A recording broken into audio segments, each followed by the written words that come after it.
In the day's other news, twin bombings in Afghanistan's capital left at least 20 people dead and 70 wounded. It happened at a training center for wrestlers. A suicide bomber blew himself up inside the building, and a car bomb exploded minutes later as emergency workers arrived. Iran's currency is again in free fall, hitting new record lows against the dollar today. People waited in long lines at currency exchange shops in Tehran, hoping to buy dollars. State media made no mention of the problem. The rial has lost a quarter of its value just since Saturday. It is down 140% since the United States quit the 2015 nuclear deal back in May.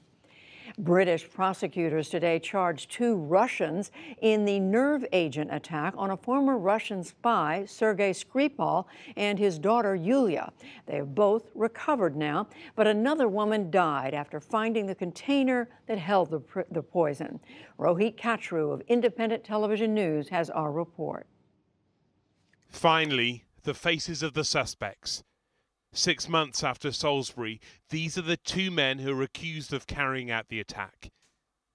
They used aliases: Alexander Petrov and Ruslan Bosharov. They're dressed here for the English winter, but they've just arrived from Moscow, and 2 days into their trip, they're captured, smiling as they walk through Salisbury. It's alleged that minutes earlier, they contaminated the Skripal's front door with the deadly nerve agent Novichok, a counterfeit bottle of designer perfume brought from Moscow, the suspected weapon in a terrorist attack. This has been a colossal police investigation. 11,000 hours of CCTV footage has been studied to reach these conclusions. But this case is now about politics as much as police work. I can today tell the House that, based on a body of intelligence, the government has concluded that the 2 individuals named by the police and CPS are officers from the Russian Military Intelligence Service, also known as the GRU. Former Russian spy Sergei Skripal and his daughter Yulia were poisoned in March. Dawn Sturgis was killed, her partner Charlie Rowley injured when they were poisoned 4 months later. It took 2 months for the police to identify this as the hotel where the Salisbury suspects had been staying. And when they got here in May, they made an important discovery. They found minute traces of Novichok inside their hotel room. ITV News understands that some of what was known in this investigation was kept secret in the hope that the suspects might be captured travelling abroad again. Almost certainly they're in Russia. Extradition seems difficult, perhaps impossible. That report from Rohit Kachru of Independent Television News. Back in this country, the remains of Tropical Storm Gordon dumped heavy rain as they headed inland from the central Gulf Coast. The storm came ashore last night near Pascagoula, Mississippi. Thousands lost power, and 1 child was killed in Pensacola, Florida. Officials warned of flooding as the system moves into the Midwest. Massachusetts is primed to elect a black woman to the U.S. House of Representatives for the first time. Boston City Councilor Ayanna Pressley won Tuesday's Democratic primary in a stunning upset.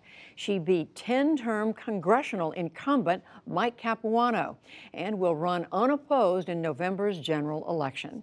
Last night, Pressley cast her victory as a wake-up call for both parties. It is time to show Washington, D.C., both my fellow Democrats, who I hope will stand with us, and the Republicans who stand in our way, and to everyone in the 7th Congressional District, that change isn't waiting any longer. We have arrived, change is coming, and the future belongs to all of us. This Boston area congressional seat was once held by President John F. Kennedy and later the Speaker of the House, Tip O'Neill. It is now a district where racial or ethnic minorities make up the majority of the population. In the U.S. Senate today, Arizona Republican Jon Kyl was sworn in to fill the seat of the late John McCain. He took the oath of office on the Senate floor today, with fellow Arizona Senator Jeff Flake looking on. Earlier, Kyl served in the Senate for 18 years before retiring in 2012.